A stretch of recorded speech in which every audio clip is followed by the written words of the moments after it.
QPR, QPR, Response Rangers are on the up and up.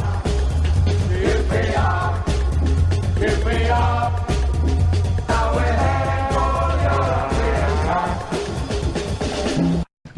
Hello and welcome to another fun-packed edition of Open All Hours, the QPR podcast. Tonight I'm going to let everyone introduce themselves. To my left... Oh, hello, yeah, I'm Chris Charles. I forgot dyslexia shouldn't do them sort of jokes. To my right... Clive Whittingham from Loft for Words, semi-regular. And sitting beside... After you've been away for a while, haven't you? But carry on. Introduce yourself to the widening public. It's Gemma, Fumagalli, or Tamagotchi, or whatever Paul wants to call me tonight. That's why everybody introduced themselves. Right. You can contact us on Facebook, Twitter, by using QPR New Pod. Or just search it. We're out there. Please come and give us your comments, good or bad or indifferent, and find ways of avoiding talking about the games. Right. Well, go on, Chris. You want me to start, do you? I mean, do you think before I start, do you think like I was just thinking this in a way here, and I'm not taking the piss out of my own side, but I am kind of, I suppose. But you know the way you get those things that say a dog is just not for Christmas. It was like you could get stickers, QPR, the Christmas gift that keeps on giving, even without Christmas, on the back of your car. Because we do seem to be giving away games very easily. Yeah, we're the Santa Claus of the Championship. Or are we being rather harsh because we should be letting the fella bed in before we start criticising? Chris, over to you. Well, I mean, I'm certainly not in the sack him after 6 games brigade. So let's get that out of the way to start with. Yeah, let's not pretend it's been easy few weeks. I think Norwich, I think we were always going to win that game because everyone was so up for it, everyone was so pumped, and it did help they were down to 10 men, and yes, we were hanging on at the end, but then, you know, it wouldn't be QPR without some last-minute drama. But yeah, the last 5 games, although, you know, we showed promise against Derby, we haven't been terrible, but, Clive's going to address that in a second. But I mean, in the final third, we're just completely lacking ideas, and I don't know how many. Well, we scored 2 goals in his first game, and how many we scored since then? None. One in. Late one against Wolves. And yeah, starting McConnell Washington is clearly not the ideal scenario, and I think Holloway said that himself, as I recall, when he took over the job. So He was at the podcast, didn't he? Yeah, He doesn't like playing them by himself. He's not a lone striker. But is that the problem, Clive? Is it service to the strikers? Is it the strikers? Is it the defenders? Is it collective? Christ, mate, there's so many problems. I don't think you can put it down to just one thing, because we keep changing the manager and we keep changing the players, and the results remain bad. So I don't think you can just say, you know, we're not supplying the strikers or whatever. It is interesting that, you know, various combinations haven't been. It is interesting, like you say, that Connor Washington's playing up front by himself when Holloway himself said that doesn't work. It obviously doesn't. So I think there's obviously things going on with Silla off the pitch since Holloway's come in. We're obviously not party to, but that seems odd. well, he did say. I recall him saying he was sort of making a joke when we did that podcast, just saying he doesn't move about much, does he? You know, as if to say he needs to sort of cheer himself up and get. They're not getting on, I think, is okay because he's not turning up to training. It's the diplomatic. Sounds of the press conference yesterday. What did he actually say in that? So it was on the Sky One after the game, and Ollie said there was a question about Silla, and he said something like, "Well, how can I pick him? How can I pick someone for the full 90 minutes if they don't train more than once a week, or he's only trained 4 times? How can I pick him?" Okay. So it wasn't a he's come back from injury kind of comment. It was the guy's not training. So how can I justify putting him in the starting lineup if he's not training properly? I think he said he'd trained once last week. Yeah, welcome home to the Madhouse, Ian. There's something going on with both him and with Poulter, because Holloway himself has said Washington up front by himself doesn't work. And yet here we are, like 6 games in with Washington up front by himself. So, you know, when you ask what the problem is, there's hundreds of problems. That's just one of them. I do wonder if Holloway's trying to run before he can walk a little bit, because... What way?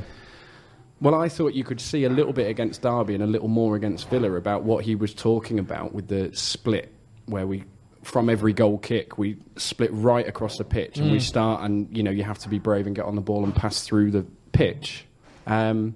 And I thought you could see that against Derby a little bit, and you could see it against Villa a little bit more. But that's quite a sort of bold tactic to employ, like straight off the bat, coming in with somebody else's team mid-season.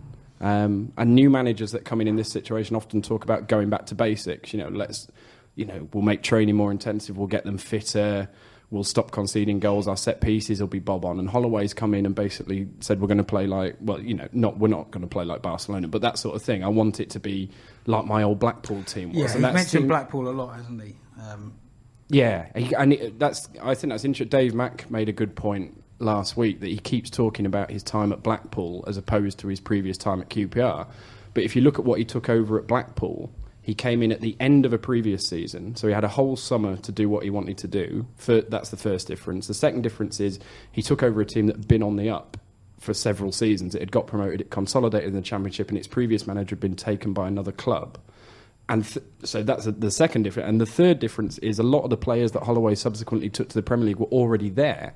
Charlie Adam, David Vaughan, DJ Campbell, Brett Ormerod, Everett, Taylor Fletcher, that Blackpool Premier League team, he inherited that. So it's different to coming into a team mid-season that hasn't been doing well for a long period of time. It's a bold approach that he's taken, and it's not working at the minute. I found it slightly worrying yesterday. He said in that press conference something like, "Well, I'm trying everything. I'm trying every formation. I'm trying everything, and nothing's working." Fans want a 4-4-2 is what he said as well, wasn't it? Yeah, and I thought, oh dear. It's a weird one because I watched the game yesterday, like we all did, and at times we when the save when Smithies did that save, I'm thinking this is it. This is the moment. This is our. That's a turning point. Yeah, I can see the light from the tunnel. It's I meant can to see be. it. They will embrace this. They will inhale this, and they will go forward and attack. It turned out to be a train coming the other way again. As always. And it's kind of like, and we keep saying, don't we? We need a spark. There's just something that needs to happen because. Whether you spend money or not, the players we've got clearly are not rubbish. They're decent enough players. So what is it with QPR that people just don't? I mean, Bidwell was Brentford's captain. Sorry, Lynch was Huddersfield's. Yet we lack leadership, and we already had a new. Sorry, I hit my phone. Sorry about that. Anyone with delicate ears, I do apologise. Anyway, so what is it? Well, I mean, do we think our players are better than they actually are? First of all, we're all saying that they're great players, but really, what have they done to justify that tag? I know you're quite vocal on Cherry, Paul, as in you don't quite get the hype with him. I don't. I see the media team put out lovely videos of him hitting lovely free kicks and training, and there's no doubt about it. The bloke is quality. We've seen that from the past. We've got ability, but his set pieces and corners are abysmal of late. I don't know whether his head's dropped or we put too much on his shoulders. That he came into a team with players who weren't as good as he thought. I don't know. I mean, no, I think when he's overhyped, like so many things at QPR are. Okay. I think he's almost certainly low on confidence, like being told you're the team's best player. I think that's the overwhelming problem with Cherry that shouts to me is the confidence, and he looks like he's carrying a lot of pressure. And maybe he just is a player that really, really copes badly with that. Being told over and over again you're the best player in the team must put a lot of sort of weight on his shoulders. And the corners are a good point because he does take a lovely corner, but he doesn't at the minute. And you can just sort of see him approaching it as it's going to be another bad one. They're going to get on my case again. I think it's a confidence thing. He's not that bad. I mean, he's not that bad. No, compared to some of the corners. He's a decent player, but he's not. If you want a best player in the team, he's not Adel Tarab, is he? I mean, QPR are crying out for somebody. But what would Adel be somebody like that since he left? I'd like to see this team tried with Silla or Poulter and Washington. Yeah. And Shadipo on one side, and either Cherry on the other side cutting in, or Sholek or one of the others, and Cousins and Luongo as the two midfielders, box to box. Yeah. Try that, and if that doesn't work, then we have to start accepting that maybe this team just isn't very good. And what would your back four be? Pretty much what it is. It is at the minute. I mean, I'd love to pick Jack Robinson all the time, but he just can't get fit, can he? So you kind of have to write him off. Would you call back Furlong and Doherty? I might call back Doherty. I don't think Furlong's ready. Okay. Neither does Sean Derry doesn't either. And what about the elephant in the room is Emmanuel Thomas, who's... Oh, yeah, well, only because he's the size of an elephant. No, leave him where he is. Okay, you don't think it's worth giving him another go on the Holloway? Well, he's our best scorer on has got the the best record on stats. I think it's 5 in 15, so 1 in 3, which is far better than any of the other I strikers. think he's the one you need to call back for one game and then send away again, and then call him back for another game. I think he does well when he hasn't played. Yeah, for yeah. us. Well, you don't call him back around Christmas after what happened last year, which is why he got sent away. The famous Christmas birthday party. That's basically why that's ended his time at QPR. That one. So you definitely don't call him back. Now we need someone to play up front Many alongside listeners Washington. are saying, "Hello, Clive. What happened at the party?" Well, he had one of his Swazi get-togethers for his birthday this time last year, where it was girls get in free and lads pay you like 50 quid or whatever, and he took quite a few of the QPR youth team there, and it didn't go down very well with the hierarchy. There were so many people laughing at this point. Not your lawyer, I suspect. No, we have obviously got one that's very good. Going to need to be. Anyway, Clive Whittingham, Law for Words, you can find him there. P.O. box. So when you say you keep the defence as it is, would you be tempted to put Grant Hall back in there in his Maybe. position? Maybe, but Because he's a player. It's quite confusing because he was like our player of the season. He looked like the best player in the team by a country mile, and then his form suddenly dipped. Now he's playing in midfield, which I don't. That's quite pure get, Holloway, to be isn't honest. it? That's Yeah. Matthew Rose and Steve Palmer revisited that. But he started off with the round pegs in round holes against Norwich. Yeah, And that's was the it. really frustrating thing. I We know. all looked. I remember how optimistic and happy we were after that Norwich game on this podcast, because we're like, miraculous square, round pegs in round holes, and immediately it's gone away from that all over the. I thought the Villa goal, if we're talking about the defence, was Lynch's fault. I know everyone wants to talk about Smithies getting beaten in his near post, but Lynch had gone the wrong side of his man and got rolled 3 times before that. I was That's right. It's just not learning from its mistakes, is it? It's But like then a few weeks ago, people were saying, Lynch is. I think Lynch is a good player, but he didn't learn from his mistakes on Sunday. Perch didn't learn from that mistake at Ipswich, got sent off for the same thing. Yeah. We don't learn that Washington. We just don't learn from our own mistakes. I think one of the big problems we seem to have is that we go every season this last few years. So the defence is wrong. Everything we focus on one area, the defence disaster. So then we sort of fix that. Meanwhile, the midfield fell apart. Then we sort of fixed the midfield, nothing up front.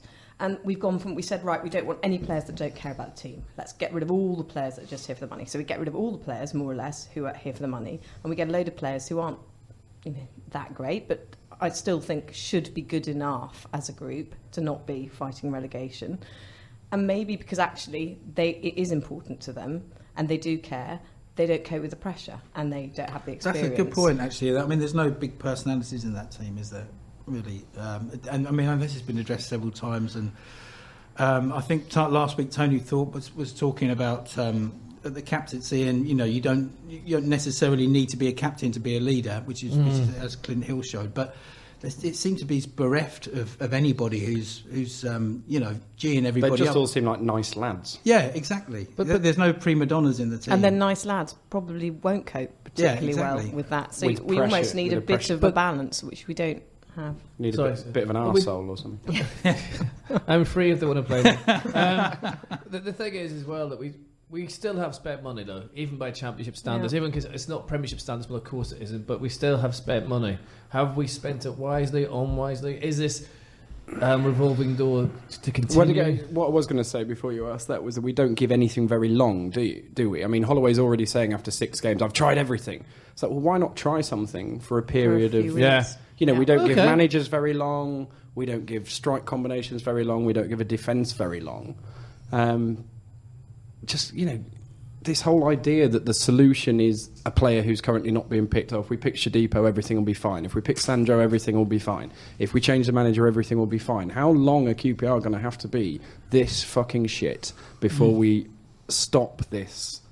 We're only one player away. We changed the manager. The manager's an idiot. Director of football's an idiot. How long is this going to continue? Blame is We love it. collective. It has to be. I mean, but the trouble with QPR, I find that no one takes blame. No, we don't really know who's bringing the players in. Still, we don't know who's signing players because everyone said, "Well, it wasn't actually me; it was him." Yeah. He's gone, so you can't talk to him, and we don't really know. Hasselback said it was a collective, didn't he, when he came on here? Yeah, but then And which is other people have said. So he'll identify when it was Hasselback, he'd identify the player, but he'd have to the get position, perhaps. and he'd have to get ticks from Les, from Lee Hoos. But he said there wouldn't be anyone signed that wasn't his No. I think this, decision. and I think that is the right system. I mean, if it all goes to hell this season, you've got to start questioning the people that are involved in that system. But the previous 2 managers we had here basically were given a blank check and just off you go, like Redknapp and Hughes, and look how that ended up. You end up with agents involved. You end up with them buying their mates. You end up with ridiculous contracts being given out. You end up with players signed without medicals because Harry says he's all right and all of that. We've done that for years. So I like the system with a director of football and a chief executive and a manager or head coach or whatever all working together to sign players is important and is the right one and a good one. Like I say, if it all goes to hell this year, you have to start questioning all the people in that system. But I don't think the system's a problem. Well, yeah. I also don't think it's a problem that we don't know whether the player's the manager's choice or Les's choice, or whatever. It's a collective. They've said it's a collective. Okay, but there is someone has to say it. You could say that when Les took on the role, we were Premiership with 20 games to go, and now we're at the foot of the Championship. Is that progress, or is it how bad things were that he's got such a mess that it's so long, so not difficult? To be a politician about it, but do you think, if Les hadn't come in, we would have stayed up that year with that Harry Redknapp team that gave away all its away games? I don't, do you think he would have brought in the boy Crouchy that January and everything would have been okay? I don't. I think we would have spent another 50 million quid and ended up exactly where we are Was now. Ramsey the right choice? Probably not. Okay. I could see the boy Crouchy coming in January. Oh my gosh, I was thinking that exactly yesterday. But I'm not. By the way, Might not be a little was short. It was a moment of what we were just saying we don't want. I was having that moment last night, and I said exactly that. Oh, maybe if we just had Crouch, we just stuck just a few goals. That's all we need. But a little short-term 6 months loan for the end of this, because we need to find sort of 6 or 7 wins. And he is from a big somewhere. character in more ways than one, and I think he would. But I think he would lift the dressing room. And as one well. of our major problems at the moment is when the ball goes forward, everyone's very short. Yeah. So we could actually do with some height. There's a guy on loan at Blackburn at the minute from Southampton, Sam Gallagher, and they're talking about Southampton talking about recalling him in January because they've got a bit of a striker injury crisis. Yeah. If they were subsequently, if they buy another striker in January, willing to loan him out again, he's absolutely ideal for everything we need. He's got 10 goals in a crap side, but we need, all the. Is that crap side providing him service? Is he having to plough lone furrows to get the goals? He's got some real nice goals. He's a good player, but. The second half of the season, all this long-term planning is all right, but we need to find now 6 or 7 wins from somewhere pretty quick. So if it needs a loan, I agree with you. I agree. I mean, can I just make something clear, by the way? Yes. I wasn't blaming Les. I was having a discussion. So I'm not saying I personally blame Les Ferdinand or I blame. Oh, you Hughes. definitely were, Finney. You I definitely. don't think anyone was saying you were. Balance on this chair tonight, and I will not allow my own opinion to come in, which is fine. Right, we're playing Brighton next, as we all know. I watched them the other Friday. There's absolutely nothing to worry about whatsoever. They're an absolutely ridiculous team that will never score in a million years. And we're going to go to a phone call for someone who's actually working for Brighton but used to wear magic hat for QPR. Yes, we're getting Kevin Gallen back on because he's going to cheer us up. Right, Kevin, thanks for coming on your favourite podcast yet again. And I understand from sources that you're working for Brighton these days. That's right, yeah. Scout for Brighton. Can you tell us how we're going to get on down there? And if you have to lie, please do. Well, it's going to be tough game because Brighton are in really good form at the moment, and even when they haven't really played the greatest, they still can pick up wins. So it's going to be tough for QPR, really, because of the way we've been playing of late and haven't really been scoring any goals. Kev, the last time it's one of those times where sometimes. The game where you're really expected not to get anything out of, there's a possibility, that chance that you do, and obviously QPR we were desperate for the win. So yeah, I mean you can't keep losing every week. I mean your luck has to change at one stage. Kev, sorry to interrupt you earlier. I was just going to say the last time you were on the podcast a few weeks ago, we just appointed Ollie. Birch was on his way. It was all sunshine and happiness, and we're all talking about how it was going to lift the club. I mean, it certainly worked after the first game, but the last 5 have been a bit of a mess. I mean, is there anything that you can see looking from afar you can put your finger on? Well, the main thing really. I mean, I've gone to the last two games, the last 2 home games, and I think the one thing I can say is we just haven't created any chances. We don't really look like we're going to score at the moment. And to get results, obviously, that has to change, and it has to change very quick. Yesterday, we played all right in the middle third and passed it along the back quite well, but at the end of the day, you've got to create chances. You've got to get the fans off their feet, and we haven't really done it at the moment. So we need to start creating some chances, and there's a difference between, just chances, but you need to create big chances where you think, well, you should have scored there, and there wasn't any of that in the last two games where I could put my finger on and say, well, he should have scored there, or he should have done better there and should have done something, this, that. Those chances, those big chances haven't been created, and obviously that's a factor in losing games. Kev, are you surprised with how Ollie's gone about it, the system he's tried to set up, and how bold he's been coming in sort of mid-season? Did you think he was going to do it differently? No, because the last two clubs that he's been at Blackpool, he's played sort of a similar system, and at Millwall as well, he played with the one up front. I wasn't surprised one bit. I have been surprised that he's played Conor Washington up front on his own, because I just don't think that's a role that's suited to him. So I don't know we just don't know what's going on behind the scenes with Poulter and Silla, but it's been very I was surprised that he would have played Washington up front ahead of those two. So yeah, it's a strange one, but maybe against Brighton, he might even go with Washington up front, maybe to hit on the counter-attack, because he's more mobile than the other two. But, it's a difficult one, what he's going to do. But no, I haven't been surprised with the formation. Do you think, January, I mean, he's sort of been brought in to work with the players he's got, that's what they said. But as it's, 5 straight defeats going into January, starting to look at relegation zone, do you expect that he'll be looking in January now, and what he'll be looking for? Well, I definitely think he'll be looking to get some players in if he can, if there's funds available. Yeah, that's for sure. I think he'll be desperately after another striker. Also, there might be a chance, maybe an out-and-out winger who actually can get the ball and go past someone on the outside and put some crosses in. But I would expect a striker, definitely, because one thing or another, the 3 strikers that we've got haven't really hit any form all season, so that's a difficult one. And if you look at all the good teams, or all the teams in the Championship who are doing well, they've got someone who can put the ball in the back of the net, and Brighton is a prime example with Glenn Murray.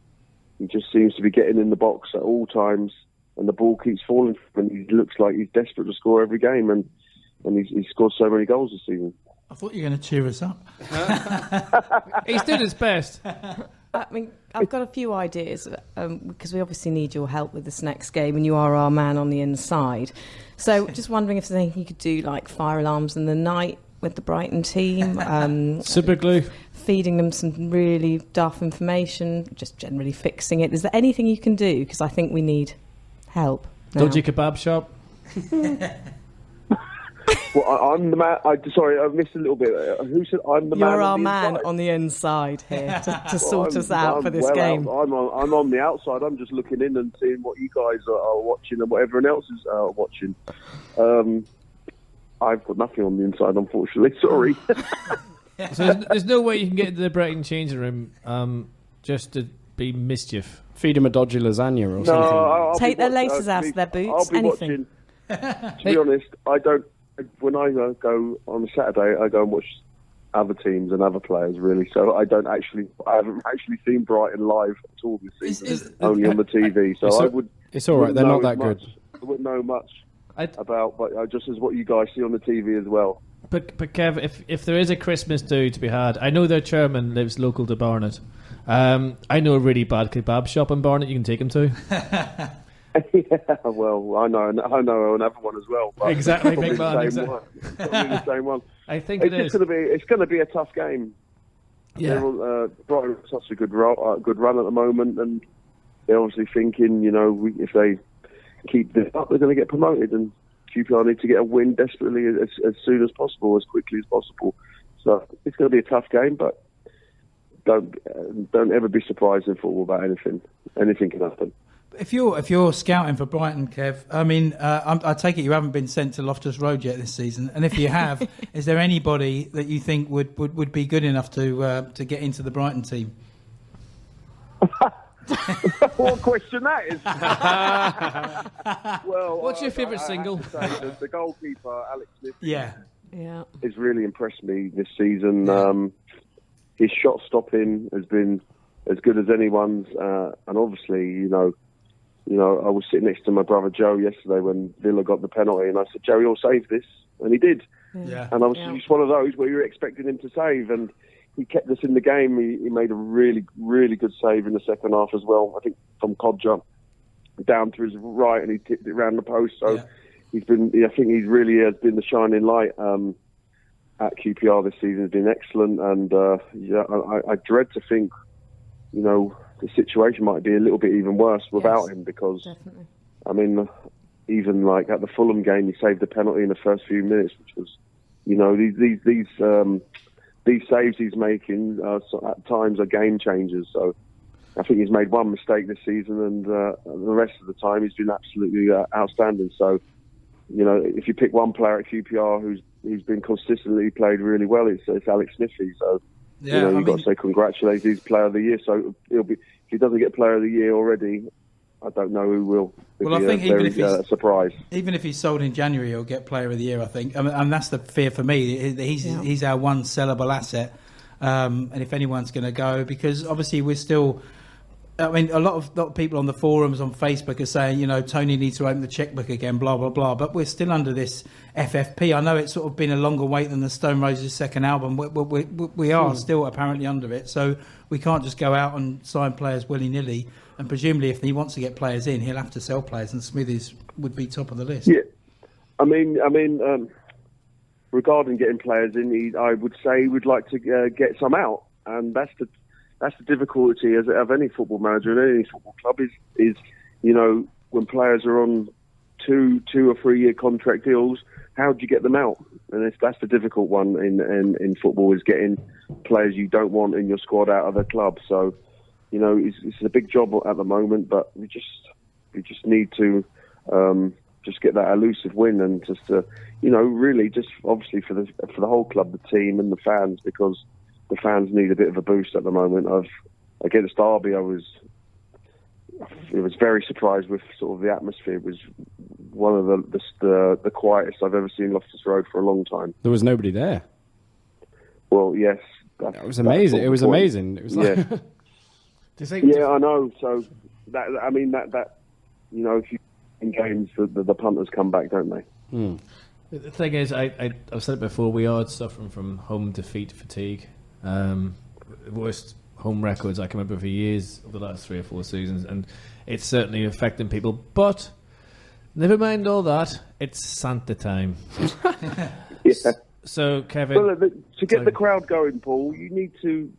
Sometimes it's always a case, and when we played, and I played down at QPR, the manager would always say, or every manager, all the players would say to each other, you know, do we get the crowd going, or does the crowd get the players going? So it's a bit of both. I do think if, you know, the players show willing with a good run or even a good tackle, that gets the crowd going, and both feed off both. So it's a bit of both, really. now, what are you buying everyone for Christmas that listens to the podcast? What am I buying them? Yes, because I'm buying them nothing. shocking. But have you got a message for the person that's still listening to the podcast after all these weeks where we keep losing? Anything at all for Christmas cheer? Just keep supporting, lads. Keep supporting. It will turn eventually. Yeah, just keep supporting, because there's nothing worse. Because, you know, you've been on bad run, losing games, your confidence dips. But if you've got your fans behind you, that's the main thing, and it can give you that extra boost, and it can be that extra. It can be like that a 12th man. And QPR, when it's rocking, it's a great place to play football, one of the best. So it's a great stadium, it's so close to the pitch, and the fans are very passionate. So keep supporting, because at the moment the players need that support very much. Kev, I was just talking about Christmas. I mean, I remember I think a couple of years ago you came on, but Talk us through the Gallen Christmas again, because it was quite entertaining when you boys get together. That was Steve. Was that Steve? Who was that probably He slaughtered Steve. He said you don't send cards, you don't bring presents, and you turn up miserable. No, well, the first two are right. Don't turn up miserable. No, I'll go down. I'll be at my mum's because I turn it with my wife's parents. So I'll be down in that, and we'll probably go to the pub for a few beers. All of us, all three of us, and my brother-in-law have a few beers. Then go back, have dinner. My two sisters will be there, Joe and Steve. I think, this is the first time Joe will be there fully, I suppose. He has not got a game on Boxing Day for the last maybe 8 or 9 years. So Joe will be there, Steve will be there. Yeah, it'll be good fun. Always is. Well, have a really... And all the kids. Sorry. There'll be about 20, 25 there, I'd say. Blooming heck. So, I mean, what do you sort of get up to? Do you play charades or play games or... Take over a small country? We might start playing. The only problem is if we start playing like we've often sort of played Ends the Monopoly. fight. If you start beating Steve, it sometimes turns up in a rumble. So sometimes I just back out of it. There's no point playing because it always just ends in tears. So sometimes the last few years he's asked me to play some games. I just say, Steve, I'm not playing. Well, listen, Kevin, from everyone at the podcast, thank you for supporting the podcast this year and everything you've done for QPR and the podcast and for coming on. You've been a great guest yet again. And have a great Christmas, big man. Christmas. Merry Christmas. All the best, Kevin, mate. Cheers. No worries, Happy big man. Christmas. See you, Cheers. fella. Bye. Bye. So a couple of quick things off that. What about what he's doing with... No. So, I mean, obviously Alex Smithies is, shut the gate on the player of the year. Like you say, even if he leaves in January. Yeah. We did a thing in the pub on Saturday about Premier League teams that would actually be improved by having Alex Smithies in goal, and got to about 8 of them, I think, Really? including some quite high up. I think he's better than the keeper at Everton, for instance. They've got Stecklenburg in goal. I'd take Smithies over Stecklenburg. Yes. So I reckon there's a Bournemouth, another great example. They would be massively improved by it. So theoretically, you get an offer for Smithies in January, and it wouldn't be very much because he's only got 18 months in his contract, and goalkeepers don't go for very much money. But let's say we get offered 3.5 million for Smithies in January. Do you sell him, even though he's been brilliant, because our second choice goalkeeper, Matt Ingram, is also brilliant, and reinvest it immediately in the striker? I don't think you'll have a choice. I think once a player gets a sniff at the Premier League club or sniffing around them, then they'll be gone. We probably won't have a choice. You can't play an unhappy goalkeeper. So, I mean, he might want to hang on to the end of his contract or whatever. But I'm just saying, theoretically, would you rather us keep Smithies, because he is keeping us in games at the minute? I'd or keep would you him, rather no spend question. No, I've been thinking about this all day, and the question of whether he wants to go is obviously up there. But I still reckon there's, like we've done in the past, there's a conversation to be had, stay till the end of the season, and then we'll support you and get you the best deal that we can, type thing. But I would not get rid of him, because I think the difference is huge potentially, and given our goal difference is pretty poor anyway, and the situation we're in, we cannot. And I do think Ingram's great too, but I would, no question, I'd keep him if it was physically possible. But if you're at Everton or Middlesbrough, I'm amazed Palace, he hasn't had offers from these sort of clubs anyway. It makes sense to go for him, to be fair. Yeah, but I mean, the amount of money we would get, like Clive said, is not going to buy us. It's not going to get us. Washington and Austin, didn't we? But it's more than we get at the end of the season. Yeah, because his contract's ticking is down ticking now, so you have to think about that as well. But it's what you actually think you would get with that money. Is it going to be a striker for that amount of money that's going to make that much difference? Great point. But Because Washington costs us £2.5 million. We'll utilise loans, perhaps, because everyone I else think thinks loans. we I think we need loans. I mean, Kevin mentioned the guy Gallagher. There's the guy at Bristol City that's smashing in goals. So there's, I put on today and someone said you need to spend £10 million for a striker in the Championship. I don't think you do. I think if you're clever with a loan, but you have to be clever with loans. But the thing, those loans don't come free. Don't think that Bristol City got Abraham for free. No, they paid a fortune. And strikers, because of Newcastle, because of Villa, strikers do cost 10 million in the Championship now. So Gemma's point is a good one. We would only get like 2.5-3 million for Smithies because of his contract situation, his position. So what could you actually buy for that? But I'm just saying, we have a good second choice goalkeeper. If they did get a sniff of a striker for 2.5-3 million quid, would you do it? Well, as Paul said, you might not have much choice if his head's turned. There's no suggestion of that. And I don't think anybody would begrudge if he did go, if he got an offer from a decent Premier League club. Yeah. And I think wasn't there something a few months ago about him being quite homesick and wanting to get back up that was north? refuted. But, Okay. that story did go around. I'm sure it So- will depend massively on the club because I can't. I mean, the way he certainly isn't giving off any vibes of No. being anything No, other than not at all. completely- If I was Bournemouth, I would be crawling on my hands and knees over broken glass to buy him. But this then, would he January. want to go to? I mean, I could see him wanting to go to, the Evertons of this world or a big club. Would he want to go to a club potentially that he's worried about? I know not Bournemouth. I don't but- think Bournemouth would be really. I mean, No, I Bournemouth's don't. really specific, but I know the point. Yes, I think it would be to go if he knows he can go anywhere in the summer. Would he go for a club that's? And it's the Austin thing all over again, Yeah, isn't it? I'm not going to totally. sign a contract, and I'm not going to take a deal Yeah. now that will So be we- worse than the one I Just get in see the who's summer. sitting So the issue Yeah. would be to get him to sign a contract now. But why would he?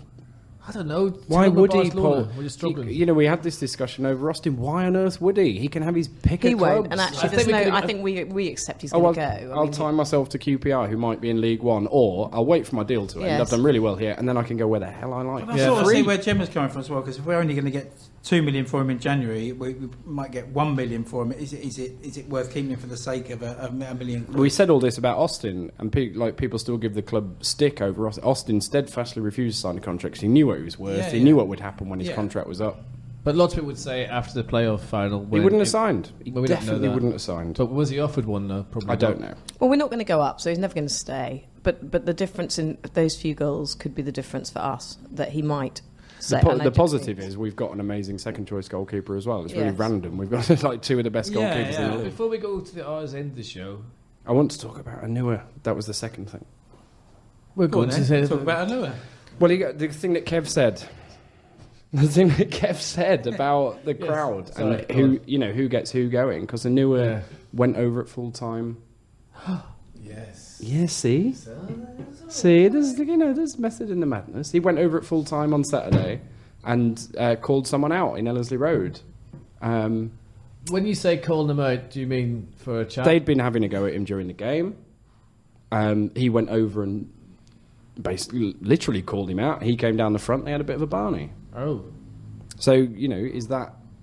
I mean, if you look on the Facebook, that is despicable behaviour from the QPR captain. He should be stripped of the Oh captaincy. my god, I quite like the fact he's doing He that. should have been because everybody stripped of the complains he's captaincy too immediately. quiet. This person pays his money and should be allowed to say what he likes. Depends on what was said. If you look on our message board, this guy apparently has been yelling at Anua for about 2 years now, and Anua finally snapped. Thank God for that. To be honest, I was behind Eric Cantona with a kung fu kick, so I'm all for him calling him out for a chat. That's Pick fine. the bones out of that. And I think that lays, the fact that the chief is quiet and never says anything, then It must have been really irritating. I think if he's been having a go at him for 2 years, Yeah. Hey, they could spend Christmas Good for together, him. sort it out. I don't think the trouble with New is I think that he leads by example, and he did one really bad thing yesterday that I remember, which was heading the ball down to the forward, which he does at least once a game. He's not playing well. No, he's not playing. But then no one's playing well. I mean, Perch is struggling, Anu is struggling, Lynch we're dragging down to our level.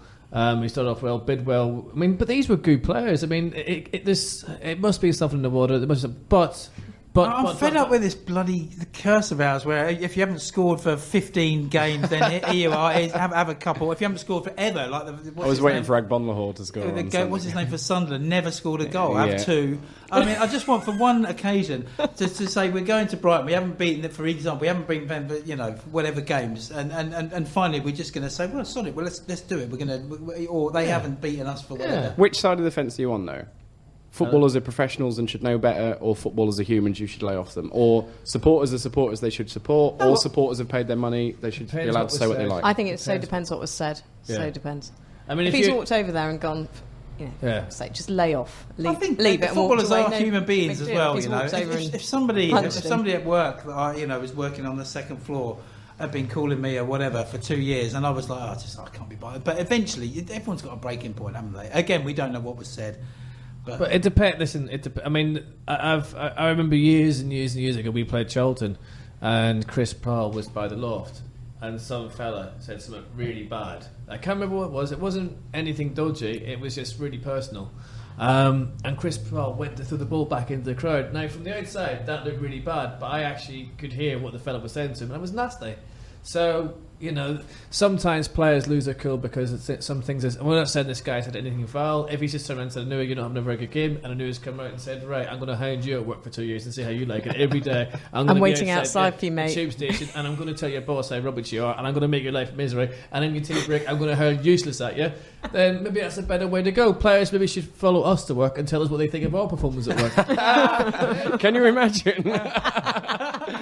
I've got Cherry outside. I can't leave. Yeah. I'm in the van. I think the key point is, what do we hope to achieve, whether it's aggressive criticism, over-the-top criticism, nasty stuff, by yelling at our own players? Right, racism stuff should be an instant ban. Right. But even of course, all of that. But The what I'm saying, booing if you're stuff is just awful. there going, "Oh, you're crap, Anua," whatever, over and over, what are you actually hoping to achieve by doing it? Because it's making an already difficult job at a difficult time more difficult, isn't it? Have we always had a scapegoat? Have we always? Yeah, had we someone- love one. Yeah. Or do the club play? Even I'm trying to. Who was the scapegoat, Clive? When we were actually quite good at East London's top club. Sometimes Everyone hated Mika, didn't they? Because Mika would come in every now and again and to get the bloody Simon Barker Yeah, used to be a Simon Barker, yeah, I scapegoat. remember didn't he? Simon Barker, people didn't like. Even Holloway Devon White, first. obviously. Yeah. Dominic Alpha. But Devon White sort of turned quickly from hate figure into cult hero. So he was just a comedy figure. Wasn't Well, he? yeah. Before And we he go- did score a few goals. I just hope, what do we achieve by having a go? No, at well, our I'm- own players? I'm obviously- I mean, the Boone Gladwin, I found ridiculous and unfair and silly, and he, He's played 7 games, that guy. 7 games. I'll tell you one thing: Les Ferdinand wouldn't be the player he was if he stood at now at QPR, because he probably could be in an issue where he wasn't very good, became good. He should be the shining example of any player having a bad time. Look at what Les did. Look at what Furlong did. How you turn the crowd around. How you turn your career around. But before we go to ours end of the show, and the cleaner comes at me with a big brush, which I'm quite fearful from. Quite looking forward to. My fault. To be fair, don't tell her, but this is our last time here, so we're moving after this. Anyway, are we seriously in a relegation battle? Discuss. Of course we are, yeah. Yes. I mean, we're Yeah. We are now. I haven't seen the stats. We must be bottom of the form table. I mean, Yeah, we 5 are. of the last 6. Yeah, we are. The rot's got to stop sometime, but I don't see it's happening against Brighton somehow. And then what have we got coming up after that? I'm sure Clive's got it. Wolves away New Year's Eve. Yeah. That's the place to be. Ipswich at home. Yeah. And then looming large sort of start of February, Blackburn away, which is starting to look a bit 6-pointery. Newcastle away, really looking forward to that. The thing is, we're on such a crap run at the moment. Well, we've had all the games we should have won now. So Yeah. that's it, really. Well, yes, At the start of the season, you look at games, you think, yeah, we could probably get a point there. We'll probably beat them. We'll do Yeah. this. But now it's like, oh, Christ, out of I'm interest, not sure. Chris, how long you support at QPR? How long? Yeah. Well, probably since I was 4 or 5. Do you want to think back what you just said there for a second? Games we should win. Yes. No such thing. Oh, I see. Yeah, Right, thank you. We yes, got there in the okay. end. That Yeah. click for anyone Yes. listening. That was a penny dropping. Yeah. I think we're in the shit, and we need to stop being shit. And that's basically it, really. Right. But Right. what's our hope football wise? And then we'll go into the It's Gary Rowett, according to most on the Twitter. That's the Great White Hope. The man that's already turned us down twice. Yeah. Oh. That's faintly ridiculous. I mean, His second was ridiculous. Zola. Are they having a laugh? I mean, that is absolutely. that is Hilarious. ridiculous. They'll go on a plummet now. Yeah. But again, this attitude that the great solution is just one more player, one more manager. Gary Rowett, the sacking at Birmingham is ridiculous. But the Birmingham fans that we know all were saying the same things about him that we were saying about Hasselbank.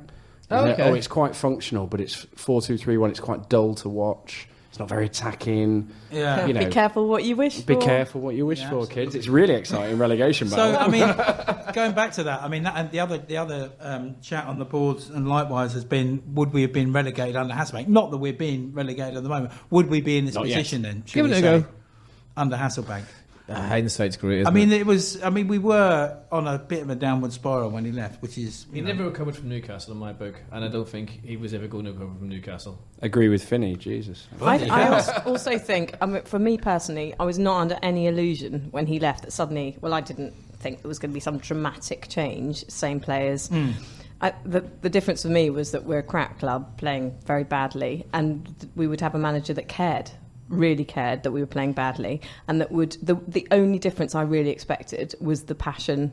That there's an element that if it gives you a few extra % to the players when you've got a manager who genuinely wants everything for that club, because we were never going to get a great, amazing, top-notch manager who's going to come scoop us off the ground. And so I didn't expect any great miracle. I just hoped maybe the bounce would last a little bit longer, and that we would actually half a game against Norwich.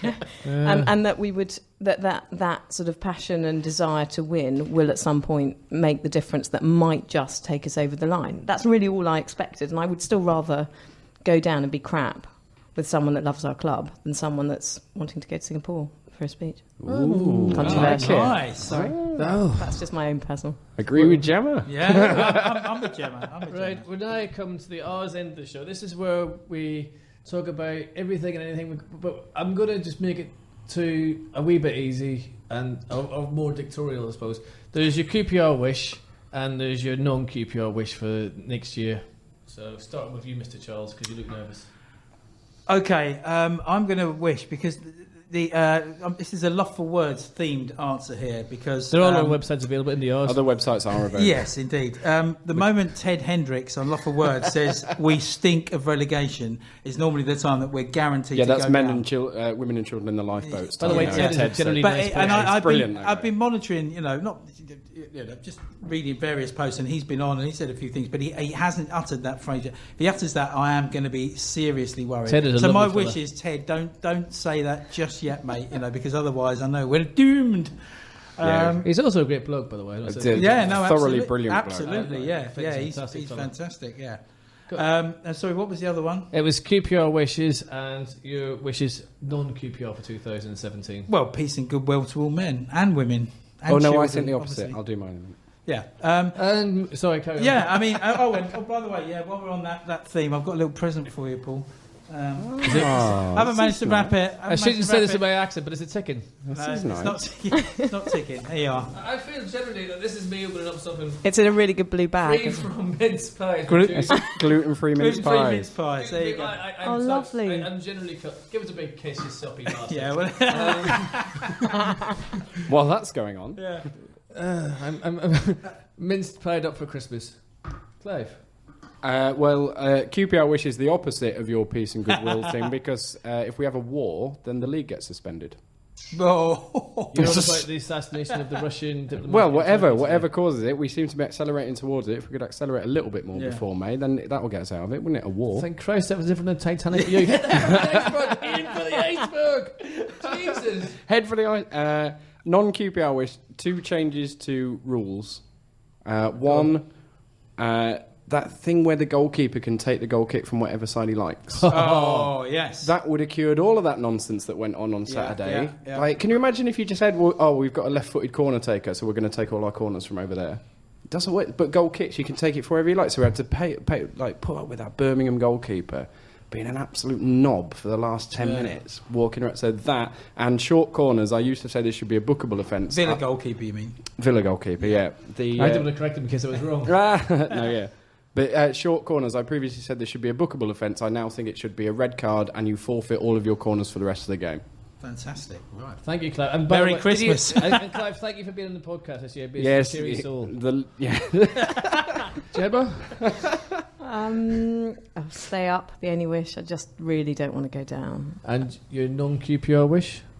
Not repeatable. Excellent. Jesus Christ. It could involve bloody Domino's. You don't know. She could want to be the Domino's champion of the world. You don't know that. We just presume that. Move I on. think that is repeatable, though, Yeah. isn't it? Anyway. Can I really quickly just mention Cherry's driving down the motorway? Or are we not allowed to talk about that? You can. You Poor can mention lawyer. it. Poor lawyer's had bad nights tonight. We have no money. This would be hilarious. We even have to ask people for beer. So carry on. So for anyone that isn't on Instagram and didn't see Cherry's Or a lawyer. account, Yeah. that he decided on the kind of, I'm not that technical, Snapchat feature of Instagram where you can put up a video that stays up for 24 hours. He decided to film himself with his right hand in the outside lane of the motorway, driving down, I couldn't see which motorway, as he overtook some people, and one hand on the wheel, one hand on the phone. And I got a bit of a shock and thought that was probably really not a sensible thing to put on Instagram on your official Nah, but I can't beat that. I once seen a woman, no reason why I said that woman, but a person, sorry, with her laptop, driving, drinking coffee and having a fag. But did she play for QPR? Oh, God, no. Well, She then- might play for the ladies' team, I don't know. I'm presuming she didn't. Fly on the wall for your conversation with Fraser on the phone tomorrow. I think it may involve you being replaced by a puppet. You're not having those two on again. Yeah, right. My hour's end of the show, not that anyone's interested, and my message of everything is for QPR to stop being shite and win some fucking games and not get relegated again, because I hated getting relegated at Huddersfield that time and gone into what was in Division 2. I cried my eyes out. I'm too old to cry. I've had enough tears. I want hope. I want inspiration. I want passion back at Rangers, and I want to see everyone happy. And this whole thing to be just a horrible Ewing Dallas type He's off. thing. Yeah. And He's overrunning. we wake up and it's all been perfect, and Johnny Burns back out there, and Ian Stewart, and Alan McDonald. You know, we just some hope, some inspiration, some wonderful things to happen. I'm sick of shite. It's just a minute. I'm just sick of shite. Sick of shite. Right. Finney running Well, around let's South hope we all Africa wake up with Road. Bobby Ewing in the shower on New Year's Day. Finney running around South Africa Road pointing at people, shouting, "Be happy!" Yeah, I understand there's some irony in that. I'm just saying. The other, my non-QPR wish is 2016. It's been a terrible year, and it's been awful. So I want more love, less hate, no more homophobia, no more racism, no more hatred. And everyone to call you Pinny. You were told that in strictest confidence. For anyone who didn't know, when I was young, I couldn't say my name properly, so I called myself Paul Finney. Anyway. This has been probably the worst podcast we've ever done. I thank everyone who's still listening. You really should have given up years ago and gone for the razor blades of Valium, but hey, you're still there. Have a wonderful Christmas. Thank you for supporting this podcast. Thank you for everything you do for this podcast. Thank you for even downloading this podcast. Thank you for everything. Please keep listening. It will get better. We will stop being shit. Merry fucking Christmas, everyone. Come on. Merry Christmas. Merry Christmas. QPR, QPR, Brisbane Rangers are on the up and up.